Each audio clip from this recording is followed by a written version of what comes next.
Cuando fue transferido desde el centro de detención de Shizuoka al de Tokio, donde estaba el cadalso, empecé a ir a visitarle junto con 2 de mis hermanos.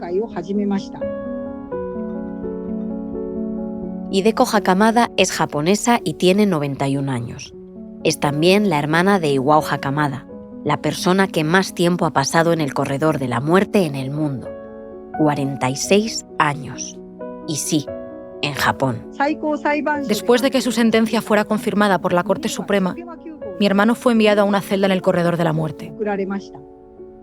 En 2016, Hideko escribió esta carta para el 6º Congreso contra la pena de muerte celebrado en Oslo. Se volvió extremadamente callado y por primera vez se quejó de las condiciones en las que estaba recluido. Decía, este sitio es terrible. 6 meses más tarde, en otra visita, mi hermano apareció corriendo en la habitación y dijo, ayer hubo una ejecución. Fue el preso que estaba en la celda justo al lado de la mía. Al salir de la celda me dijo, cuídate mucho. Todo el mundo estaba en shock. Yo estaba como ausente. Escuchando sus palabras me di cuenta de que eso había sido un golpe tremendo para él. Poco después, empezó a decir cosas sin sentido, como que había algunos condenados a muerte que estaban liberando ondas electromagnéticas que le causaban picor y dolor. También decía cosas como, mi comida contiene veneno, o me van a matar envenenándome. A partir de ese momento empezó a rechazar mis solicitudes de visita. Decía, no tengo hermana, no tengo hermanos. Sin embargo, yo le seguí visitando todos los meses. Pensaba que era posible que cambiara de opinión. He pasado 48 años trabajando tan duro como he podido para intentar probar la inocencia de mi hermano. Para mí no ha habido ni vacaciones, ni celebraciones de Año Nuevo, ni fiestas. Hasta el día de hoy he vivido toda mi vida con la convicción profunda de que mi hermano es absolutamente inocente. El día que las pruebas de ADN probaron que no era el asesino, sentí un alivio inconmensurable.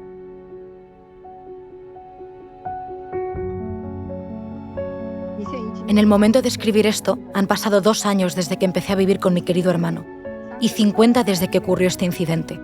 Pero nadie nos va a devolver el tiempo perdido.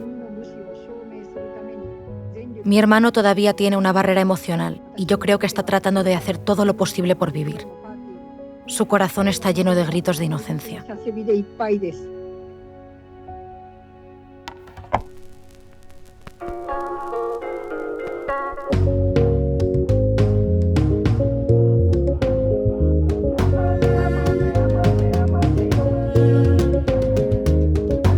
La espera más larga. Capítulo 2. Japón.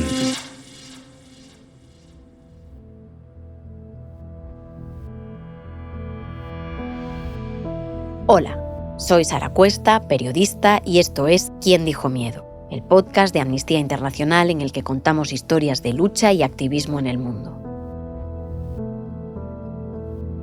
La de hoy nos lleva a Japón, concretamente a su corredor de la muerte. En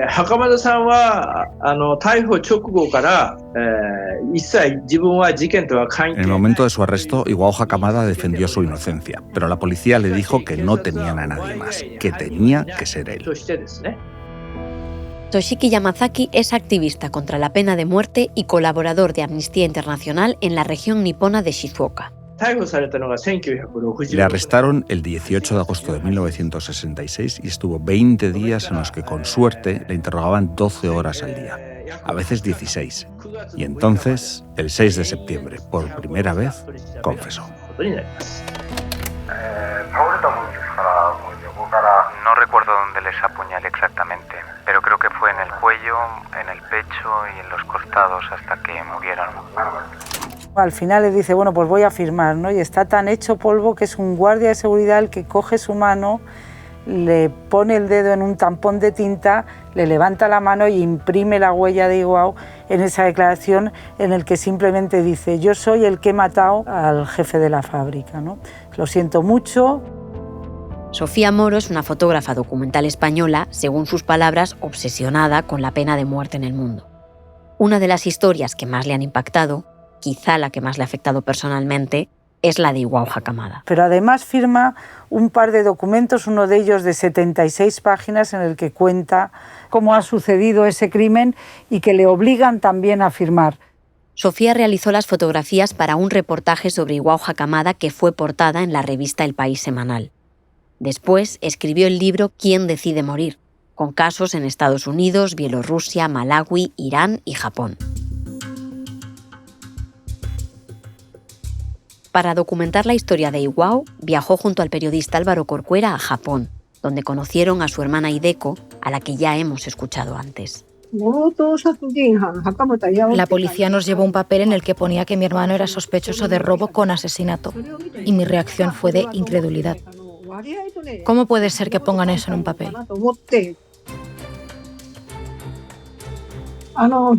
La familia de las víctimas desconfiaba de él por algún motivo, pero yo seguía sin poder creérmelo. No entendía por qué me estaban diciendo eso y qué estaba pasando. Desde el 18 de agosto que le detuvieron hasta el 6 de septiembre, que es cuando confesó, seguíamos el caso por la televisión. Y yo pensaba, si lo has hecho, confiesa. Pero cada día lo iba negando y yo decía, ¿pero qué está pasando aquí? Colaboraba ya desde hacía tiempo con Amnistía Internacional y gracias a ellos me entero que en Japón está la persona que más años lleva esperando su ejecución, que más años lleva en el corredor de la muerte. Esa persona era Iwao Hakamada, un exboxeador, un chico japonés que tiene una lesión de rodilla, tiene que dejar el boxeo y además de tener mala fama como exboxeador, se ha casado pero se ha separado, que en Japón es una cosa rara, tiene un hijo al que cuidan sus padres. Bueno, ya es una persona, digamos, dudosa en Japón, de dudosa respeto, ¿no?, para la cultura japonesa en ese momento, que estamos hablando del año 1966. Bueno, y en ese año, al tener que dejar el boxeo, separarse, empieza a trabajar en una fábrica en la que él tiene una habitación y vive ahí. Él duerme en esa fábrica de lunes a viernes y un día hay un incendio en la fábrica y aparece, al sofocarse el incendio, aparece muerta la familia de los dueños, sus hijos, y además han robado el dinero que hay en la caja. Y acusan a Iwao de ser el culpable de ese crimen, ¿no? Tienen el pijama con el que duerme, hay unas gotas de sangre y eso lo usan como prueba. Y están un tiempo siguiéndole hasta que al final le detienen y le empiezan a interrogar. Cuando ocurre todo, Iwao tiene 30 años. En la escena del crimen, 4 cuerpos llenos de sangre, apuñalados. La policía no encuentra ningún sospechoso claro, pero Iwao está allí y no tiene coartada. Separado, con un hijo, y vive dentro de la fábrica donde han ocurrido los hechos. El sospechoso fácil, el sospechoso perfecto. Digamos que había un callejón entre un edificio y el otro, y ahí había dinero del que se había robado a la familia. Además, él sabía cuándo era la recaudación de la fábrica, cuándo había dinero en la casa. Y el otro de los grandes motivos es que era un boxeador profesional. Sin embargo, no existían pruebas claras. Según Toshiki, la policía las fabricó. Primero, el arma blanca que la policía aseguró que se utilizó para matar a 4 personas, fracturarles los huesos, etc., apareció perfectamente limpia y no servía para romper huesos. Y segundo, hay incongruencias sobre cómo pudo entrar y salir el asesino. 3 meses después del crimen, en noviembre de 1966, comenzó el juicio. 2 años más tarde, el 11 de septiembre de 1968, Iwao Hakamada fue condenado a muerte. A partir de entonces, no solo la vida de Iwao, sino la de toda su familia cambió por completo. Él estaba en una prisión de Tokio y yo vivo en Hamamatsu, que está muy al oeste. Entonces tenía que coger un tren durante 2 horas para llegar a Tokio. De ahí al barrio de Akihabara para coger el metro en unos 30-40 minutos y llegar por fin a la cárcel, con lo cual me costaba casi 3 horas llegar hasta allí. Su madre, con la que Iwao se escribía cartas, murió al poco tiempo, e Hideko tomó el relevo. Yo iba a visitarlo cada mes. Al principio le ocultamos la muerte de nuestra madre, pero claro, un día llegó una carta suya preguntando cómo estaba mamá. Entonces nuestro hermano mayor respondió a esa carta y se lo contó. Así que yo le escribí otra y le dije, oye, ahora que no puedes escribir a mamá, escríbeme a mí con lo que necesites. Y así empezamos a comunicarnos también por carta. Por entonces nadie apoyaba la causa. Hideko y sus hermanos estaban solos en su lucha por demostrar la inocencia de Iwao. Los 10 primeros años no tuvimos ningún tipo de apoyo, pero a partir de los 10 años empezaron a unirse más personas y la cosa fue creciendo mucho. Gracias a ese apoyo, en 1976 hubo una apelación, pero en 1980 el Tribunal Supremo ratificó la condena a muerte. La verdad es que él, por intentar protegernos, nunca nos dijo que estaba triste, que estaba mal. No, simplemente nos comunicó el shock, la sorpresa de que se le condenara a muerte, pero no la tristeza. Desde 1981 y durante décadas, la justicia japonesa rechazó una y otra vez las solicitudes de repetición del juicio. En 2011, Álvaro Corcuera y Sofía Moro, los periodistas de los que hablamos antes, viajaron para hacer su reportaje. En el año 2011 es cuando nos decidimos a viajar a Japón para contar esta historia. Ya tenemos muchos contactos hechos y aunque en ese momento Iwao Hakamada está todavía en el corredor de la muerte y no podemos visitarlo porque no nos dan permiso, por supuesto, para ello, pues sí podemos ir a ver a la hermana, que es la que nos va a contar la historia con detenimiento. Hideko, Sofía y Álvaro hablan largo y tendido sobre el caso y sobre Iwao. La fotógrafa le pide a Hideko que le muestre imágenes familiares. Sofía hace fotos de aquellos recuerdos. Hoy forman parte de su libro. Hay una foto que para mí es una metáfora maravillosa de lo que es la relación entre Hideko y Iwao, porque es una fotografía en blanco y negro, ya muy sepia, ya muy desgastada, incluso le faltan partes, pero se ve a Iwao y sus hermanos y está Hideko, que está ya como velando por su hermano, está como detrás, como protegiéndole ya de alguna manera, ¿no? Es una foto de los pocos momentos felices que han tenido los dos como hermanos. Están los dos sonriendo en la foto. Por un lado me enternece mucho y por otro lado me causa cierto dolor, ¿no? El pensar, bueno, cómo ha sido luego la vida de estos dos niños que se ven aquí sonrientes y tranquilos durante toda su vida, ¿no?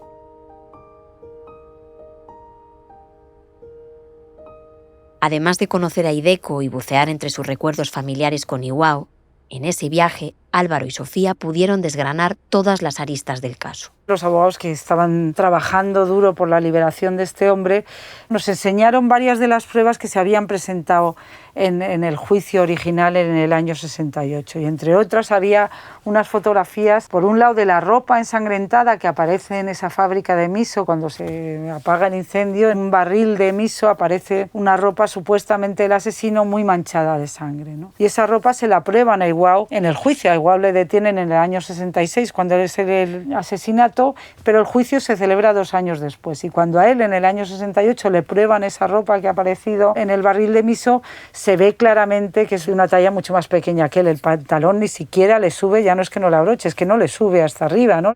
Sofía se señala las rodillas. El pantalón, dice, no le subía de ahí a Iwao. La camisa tampoco le cabe, pero todo esto da igual, ¿no? Él ya había firmado esa declaración de culpabilidad, los jueces dicen algo así, bueno, pues habrá engordado en la cárcel, ¿no? Yo creo que en la cárcel nadie engorda, vamos, no lo sé, pero desde luego esta ropa no era de su talla de ninguna manera, ¿no?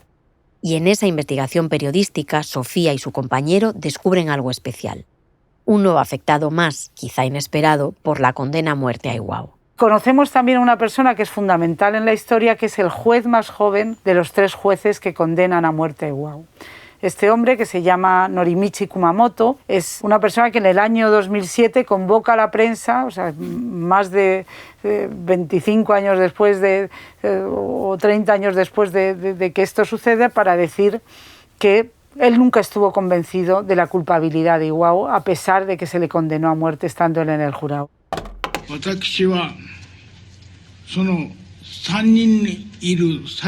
Yo era el más joven de los 3 jueces, pero por algún motivo me nombraron presidente del tribunal.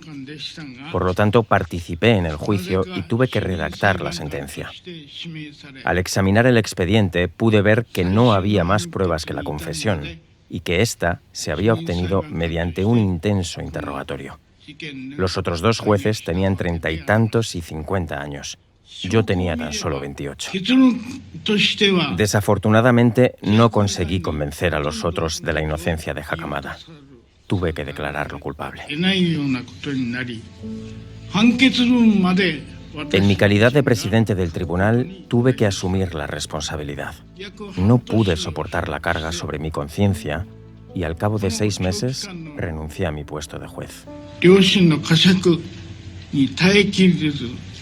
Me sentía muy culpable de haber tenido que condenar a un inocente. Todavía hoy en día sigo sintiéndolo de todo corazón.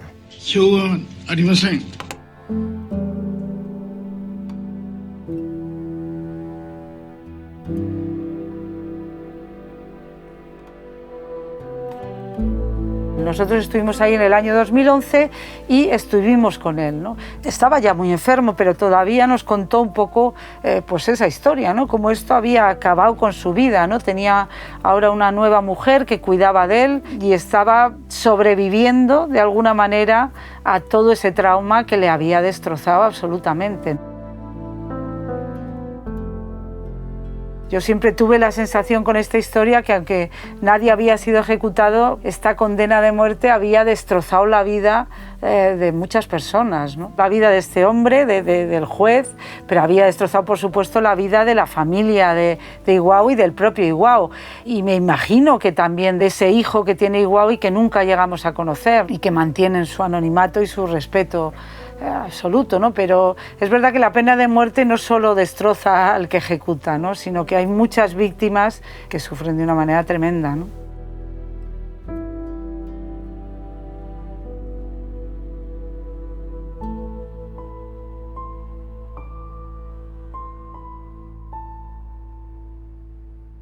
Y en el mundo le cuento que el gobierno de Japón ejecutó a 3 prisioneros en el corredor de la muerte, las primeras penas capitales aplicadas desde diciembre del 2019. Japan has executed 3 prisoners by hanging for the first time since 2019.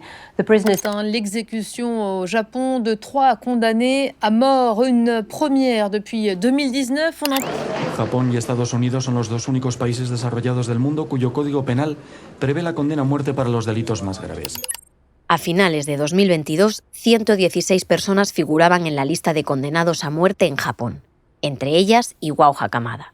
En ese mismo año, una persona fue ejecutada por las autoridades. Japón es uno de los pocos países democráticos que aplica aún hoy la pena de muerte, una práctica bien consolidada en las costuras de su sociedad. Casi el 80% de la gente apoya la pena de muerte en Japón, según una encuesta del gobierno. Shinya Takeda es un joven japonés, trabajador de Amnistía Internacional en el país asiático. Pero es una encuesta que no es clara ni justa. Es verdad que la mayoría de la gente la apoya, pero es porque nunca han pensado en ello. Simplemente forma parte de nuestras vidas. Y no tenemos mucha información ni educación sobre la pena de muerte. Así que la gente piensa que si haces algo malo, que si cometes crímenes muy graves, te tienen que ejecutar. Este axioma parece superado en la mayoría de países del mundo. En Japón, no. Si haces cosas malas, entonces se supone que tienes que pagar. Así es la mentalidad japonesa. La responsabilidad propia es muy importante en Japón. Si cometes un error, tienes que hacerte cargo. Si haces algo malo, ya no eres parte de la sociedad. Así que tienes que cuidar de ti mismo. Si no, la mejor manera de pagar por ello es terminar con tu vida. Ese tipo de mentalidad es muy fuerte en Japón. Y así era también la forma de pensar de Hideko, hasta que le tocó de cerca. Cuando era joven, pues como siempre había existido, me parecía normal. Pero desde el momento que afectó a mi hermano, pues cambié de opinión radicalmente y creo que no debería existir. Creo que no debería existir porque de alguna manera es una especie de asesinato nacional o estatal.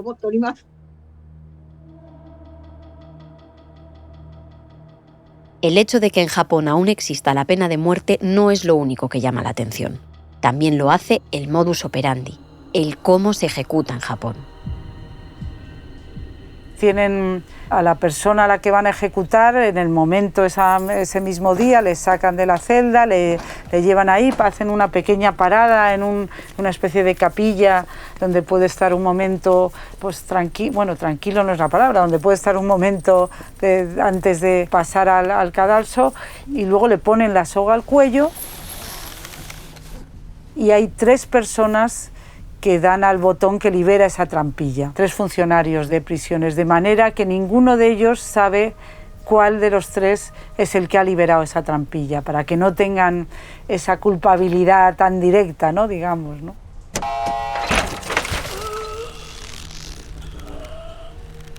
Pocos minutos después hay un médico que certifica esa muerte y en teoría esos cuerpos se entregan a la familia. Bueno, dicen en Japón que mucha gente, también por ese estigma y por esa culpabilidad de las familias, muchas veces ni siquiera se recogen esos cuerpos o no se van a buscar, se reniega un poco de esos familiares que han sido condenados, entonces se entierran en una especie de tumbas numeradas y sin que nadie reclame esos cuerpos, ¿no? Que también es duro. Para Sofía no es el ahorcamiento de los reos lo más cruel. Lo peor lo pasan los presos durante todos los años que están en el corredor esperando una muerte que nunca saben cuándo va a llegar. No les avisan de su fecha de ejecución hasta el mismo día que les van a ejecutar. Con lo cual ellos se levantan cada día pensando que puede ser el día en que pierdan la vida, ¿no? Y esto hace bueno, que acaban volviéndose locos, ¿no? Porque realmente están sometidos a una tensión tremenda, ¿no? Bueno, y eso es lo que le sucede a Iwao, ¿no? Y él hace una especie de clic en el momento que ejecutan al compañero de celda, que tiene en la celda vecina, y eso es lo que hace que él ya pierda absolutamente la cabeza, después de llevar ya muchos años en el corredor, ¿no?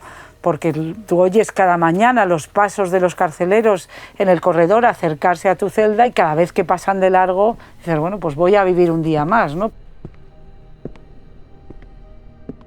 Pero no me puedo imaginar cómo es ese momento cada día, día tras día, durante años, ¿no? Es de una crueldad extrema, ¿no? Y yo creo que eso es lo más característico de la pena de muerte en Japón, ¿no? Que se aplica de una manera, siempre es cruel, pero es extremadamente dura y cruel para los condenados. Frente a la opinión de la mayoría de la sociedad japonesa, existe también un creciente movimiento contra la pena de muerte en el país. Es aún minoritario, pero escuchando sus testimonios nos llama la atención uno de ellos, el del joven juez arrepentido de haber condenado a muerte a Iwao Hakamada. Puede que en Japón haya muchas opiniones diferentes sobre la pena de muerte, pero yo considero que la pena capital es un crimen contra la humanidad. En los casos en los que hay dudas con respecto a la culpabilidad o inocencia de la persona acusada, la pena de muerte puede causar un daño irreparable y por eso estoy en contra de su aplicación.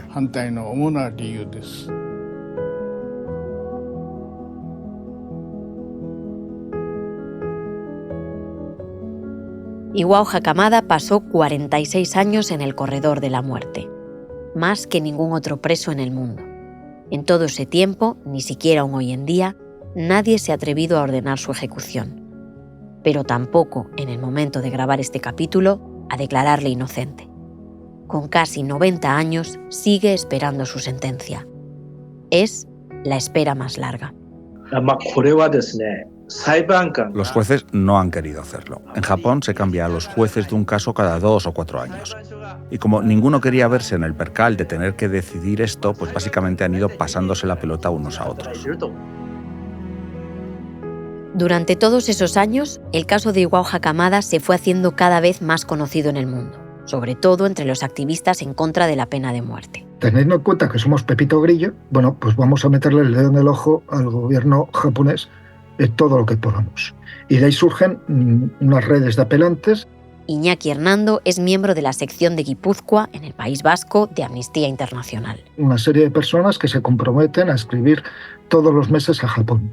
Entonces ponemos en marcha esa red de apelantes, en ese momento solo existía esa red de apelantes, y del orden de 400 y pico personas, 500, bueno, pues empiezan a escribir todos los meses a las autoridades de Japón. Más allá del gobierno japonés, Iñaki y sus compañeros de Amnistía Internacional empezaron a presionar a otras autoridades. Empezamos a escribir a los episcopados japoneses. Se supone que la Iglesia Católica es contraria a la pena de muerte, entonces pues decimos, bueno, pues igual mueven ficha. Escribimos a sindicatos, escribimos al sector comercial, escribimos a todos aquellos que entendemos que podemos encontrar aliados. Escribimos al rey, aquí en España, le escribimos al Papa, escribimos al presidente de Justicia y Paz, Solo decir que no tenemos ninguna respuesta, por supuesto, de toda esta gente. Pero bueno, yo creo que el Papa nos tenía en sus oraciones, ¿no? El alcalde de San Sebastián se saca una foto con un cartel en japonés pidiendo la liberación de Hakamada.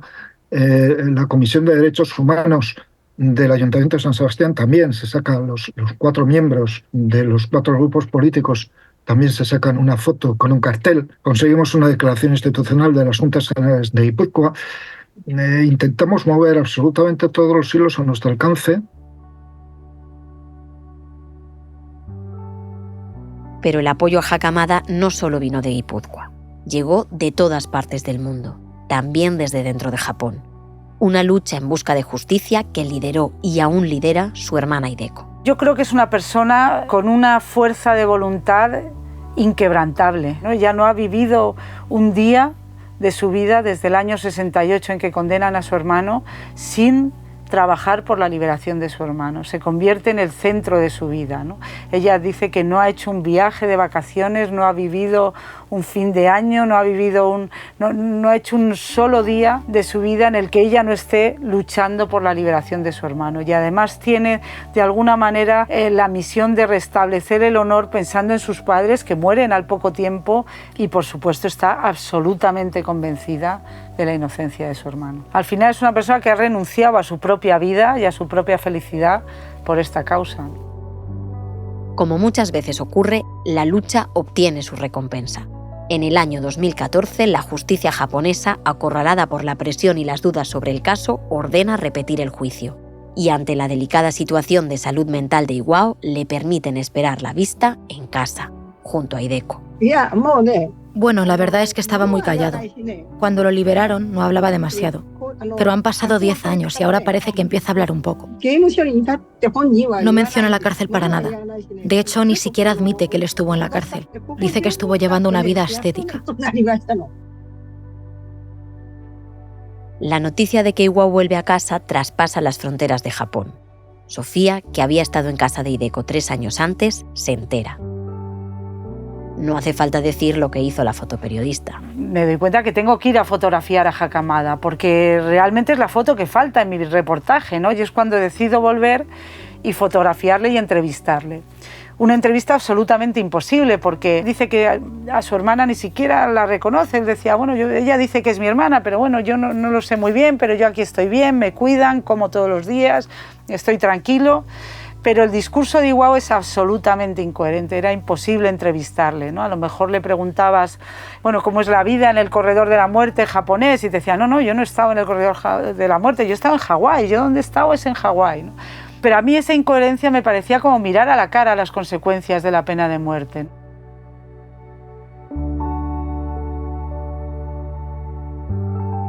En esa visita a Iwao, Sofía se reencuentra con Hideko. Sucede entonces algo excepcional. Fue muy curioso, ¿no? Porque yo hubo un momento que le pregunté a Hideko, oye, y cuando tú vas a visitar esa última vez al corredor a Iwao y resulta que te dicen que se va contigo, ¿te dieron algún objeto? ¿Él tenía alguna cosa en la cárcel que yo pueda fotografiar? Dijo, no, nada, solo me dieron unas prendas de ropa viejas, lo tiramos todo, pero te he traído aquí las cartas que llegaron a prisión durante esos 48 años, ¿no? De activistas de Amnistía Internacional de todo el mundo, ¿no? Y efectivamente tenían una lista donde eran unas 15.000 postales que habían mandado los activistas de Amnistía Internacional y además las tenían perfectamente catalogadas. Recuerdo que de lo que más había era holandesas, que a lo mejor había 7.000 o 8.000, había inglesas, y el tercer país era España, que había unas 3.000 y pico postales habían llegado de activistas españoles. Y bueno, me habían traído un saco, mira, te hemos traído las postales que llegaron de España, que te gustará verlas y tal. Bueno, y yo me hice alguna foto, ¿no? Saqué alguna postal de ese saco que me traen con 3.000 postales, ¿no? Saqué 4 o 5, las fotografío, tal, el dibujo. Además recordaba esa ilustración que habían hecho los activistas de Amnistía para esa acción, ¿no? Y hubo un momento en el que cojo 3 postales, les doy la vuelta para fotografiar también el otro lado, y la primera postal que levanto es mi propia postal con mi nombre, Sofía Moro, que yo mandé para aportar algo a esa causa. Y realmente fue un momento increíble, ¿no? Porque es que había muchas postales y yo no estuve escogiendo, fue la primera o la segunda postal que cogí, ¿no? Y ellos mismos se quedaron absolutamente impresionados, ¿no?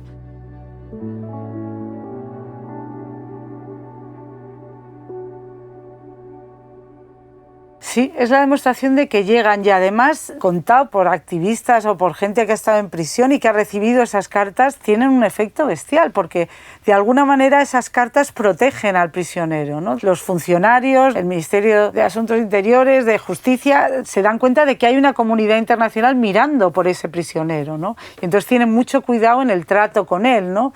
Y luego además a él le hacen sentir que hay alguien fuera que sabe que él está ahí y que está trabajando por su liberación, ¿no? Tienen un efecto que realmente no nos hacemos una idea cuando lo mandamos, lo importantes que son, ¿no?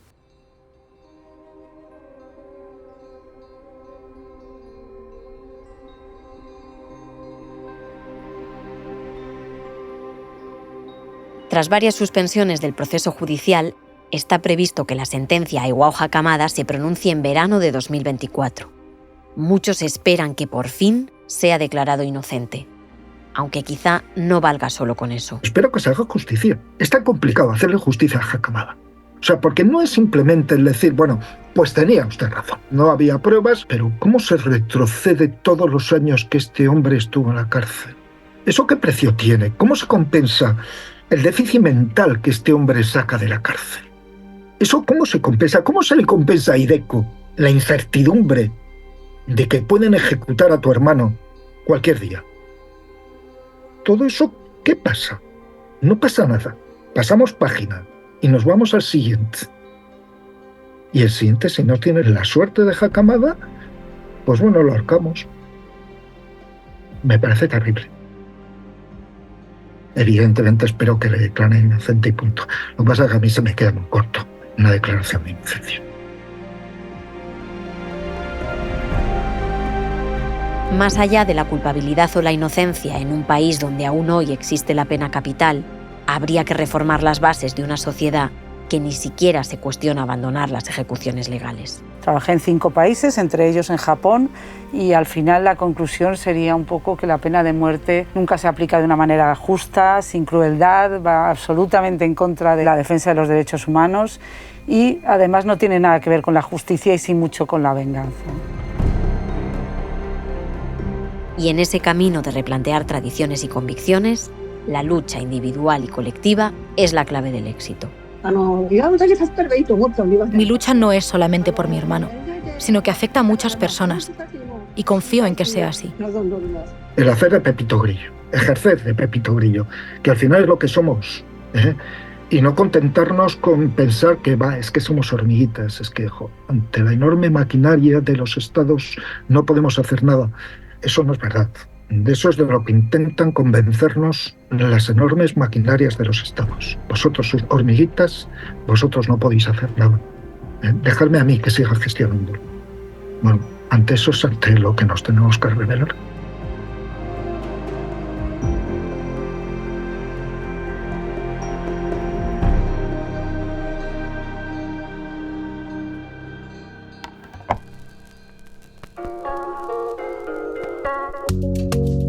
¿Quién dijo miedo? Es un podcast original de Amnistía Internacional, producido por The Voice Village.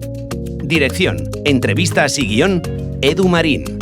Narración, entrevistas y asistencia en guión, Sara Cuesta Torrado. Doblaje, Edu Marín, Pablo Lancillota, Ricardo Villa, Andrés Moraleda y Carmen Echanove. Música original, Bianca Muy. Montaje de sonido y mezclas, Pablo de Diego. Producción ejecutiva, Ricardo Villa. Responsable de producción en Amnistía Internacional, Olatz Cacho y Carmen López. ¿Quién dijo miedo? Un podcast de Amnistía Internacional.